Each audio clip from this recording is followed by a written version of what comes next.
안녕하세요, 여러분. 오늘 우리가 다룰 핵심 주제는 바로 보안과 가용성. 이 두 마리 토끼를 어떻게 완벽하게 잡을 것인가 하는 겁니다.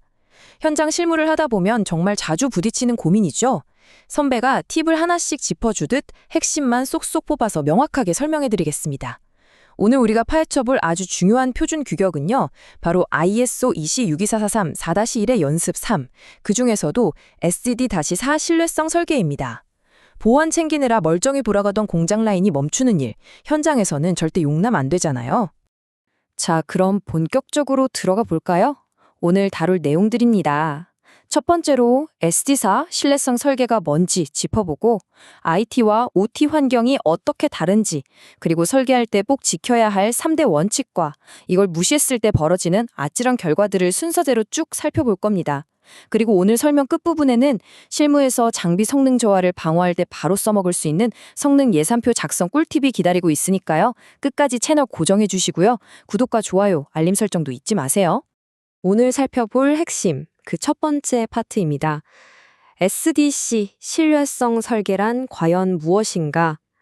용어만 들으면 좀 딱딱해 보일 수 있는데 이걸 무거운 방패라는 아주 직관적인 비유로 먼저 풀어보겠습니다.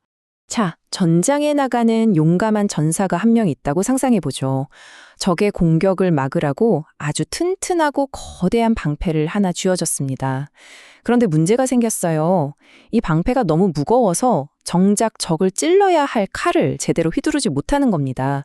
방어력은 만렙인데 전투력은 빵점이 돼버린 거죠. 우리 산업제어 시스템에서도 똑같은 일이 벌어질 수 있습니다.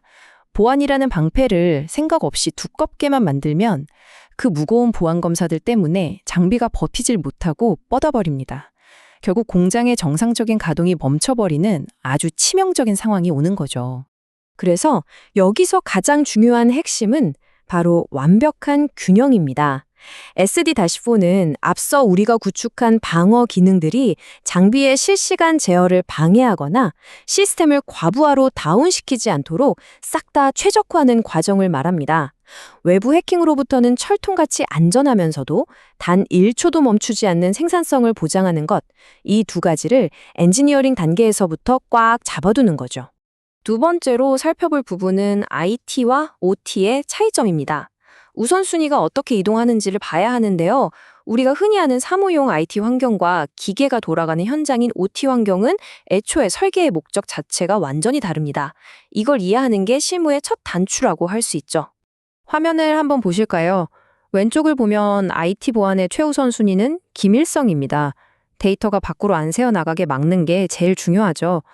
반면에 오른쪽, 우리 제조 현장인 OT 보안에서는 무조건 가용성이 1순위입니다. 기계는 무슨 일이 있어도 계속 돌아가야 한다는 뜻이에요. 만약에 보안 검사 한번 하겠다고 로봇팔에 가는 제어 명령이 딱 0.1초 늦어졌다고 생각해 보세요. IT에서는 그냥 인터넷 창이 살짝 늦게 뜨고 말겠지만 제조 현장에서는 그 0.1초 때문에 타이밍이 어긋나서 대형 산업재해가 터지거나 불량품이 쏟아져 나올 수 있습니다. 어마어마한 차이죠. 자, 그럼 이 원칙들이 어떻게 뼈대를 잡는지 다음으로 넘어가 볼까요? 이 목숨 같은 가용성을 지키기 위해 SG4에서 절대 타협하면 안 되는 세 가지 핵심 규칙을 하나씩 짚어보겠습니다. 1단계는 성능 영향 분석입니다.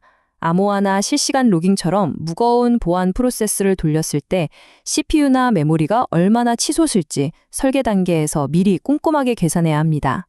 2단계는 리소스 할당 및 격리예요. 보안이 제어를 방해하면 안 되잖아요. 그러니까 항상 핵심 제어 프로세스에 자원 배분 1순위를 주고 보안 작업은 남는 잉여 자원만 쓰도록 확실하게 격리해둬야 합니다. 마지막 3단계는 예측 가능한 가동입니다.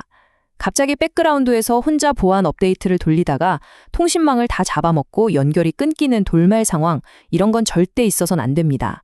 어떤 극단적인 상황이 와도 장비는 설계자가 예측한 범위 안에서만 통제되어야 하죠. 네 번째로 볼 부분은 실패의 대가입니다. 현장 엔지니어가 이런 신뢰성 설계를 대충 넘기면 어떻게 될까요? 조금 무거운 이야기일 수 있지만 설계가 엉망일 때 공장이 맞닥뜨리게 될 가혹한 현실들에 대해 경각심을 가지고 한번 살펴보죠. 자, 이게 바로 뭘 극명하게 보여주냐면요. 최신 보안 솔루션이라고 잔뜩 깔아놨는데 장비가 자꾸 느려지고 멈춰버리는 상황입니다. 공장 라인이 써버리면 초 단위로 수억 원이 날아가는 막대한 경제적 손실이 발생합니다. 게다가 이 소프트웨어 성능 저하를 하드웨어 스펙으로 덮어보겠다고 굳이 비싼 부품들을 때려 넣자 보면 제조 원가는 천정부지로 솟구치죠. 하지만 진짜 최악의 시나리오는 따로 있습니다. 보안 때문에 작업 효율이 떨어지니까 현장 작업자들이 짜증나서 몰래 보안 기능을 강제로 꺼버리는 거예요. 돈은 돈대로 쏟아붓고 시스템은 해커들에게 활짝 열려버리는 어처구니 없는 상황이 벌어지는 겁니다. 자, 이제 여러분이 가장 기다리셨을 5번째 파트, 실무 적용 팁입니다. 오늘 당장 설계 문서에 써먹을 수 있는 아주 강력하고 실용적인 무기인 보안 성능 예산표에 대해 핵심만 짚어드리겠습니다. 실무 엔지니어분들, 지금부터 집중하셔야 합니다. 실무에서 설계서 쓰실 때 이 보안 기능은 시스템 성능에 영향 없음, 이렇게 대충 한 줄 띡 적고 넘어가신 적 있으시죠? 엄격한 외부 감사에서는 이런 거 절대 안 통합니다. 심사원들은 여러분이 보안과 가용성 사이에서 얼마나 깐깐하게 공학적 계산을 했는지를 매의 눈으로 찾아냅니다.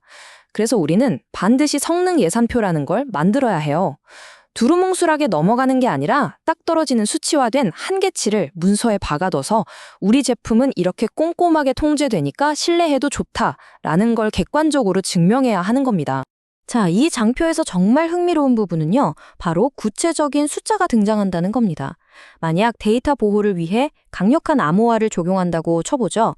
그럼 예산표에는 그냥 암호화 적용함이 아니라 암호화 기능 활성화 시 전체 CPU 사용률 증가폭 5% 이내 유지라고 아주 칼같이 한계치를 정해야 합니다. 딱 이 5%라는 빡빡한 예산 안에서만 보안 모듈이 굴러가도록 제어해야 메인인 기계 작동 프로세스가 숨을 쉴 수 있기 때문이죠. 예시를 하나 더 볼게요. 이것도 진짜 중요한 지표인데 실시간 보안 로깅 작업 수행 시 제어 통신 지연 시간 10ms 이하 보장입니다. 누가 침입했나 감시하려고 로그를 쉴 새 없이 쓰는 건 좋은데 그 파일 저장하는 작업 때문에 통신이 밀려서 10ms를 넘어가는 순간 라인에 문제가 생기는 겁니다. 이걸 철저하게 막아야 해요. 애초에 설계할 때부터 이 한계치를 목숨처럼 꽉 잡아두면 아무리 덩치 큰 보안 프로그램이 뒤에서 돌아가고 있어도 우리 기계는 단 1초의 버벅거림 없이 아주 매끄럽게 돌아갈 수 있는 겁니다. 오늘 우리는 전사의 어깨를 짓누르는 멍텅구리 방패가 아니라 전투력과 방어력을 동시에 끌어올리는 아주 스마트한 방패, SD4 신뢰성 설계에 대해 깊이 있게 파헤쳐봤습니다. 마지막으로 여러분께 살짝 도발적인 질문을 하나 던져볼까 하는데요. 만약 현장에서 보안과 성능, 이 둘 중 단 하나만 무조건 선택해야 하는 외통수에 빠졌다면 여러분은 엔지니어로서 과연 어떤 결정을 내리시겠습니까? 여러분의 생생한 썰이나 날카로운 의견 댓글로 팍팍 남겨주세요. 다음 해설에서는 오늘 배운 이론을 가지고 실제 장비에 보안 코드를 입혀보는 연습 4, 보안 구현 단계로 찾아오겠습니다. 오늘 내용이 실무에 팍팍 와닿으셨다면 구독과 좋아요 잊지 마시고요. 지금까지 여러분의 든든한 산업보안 멘토 하이시큐어였습니다. 감사합니다.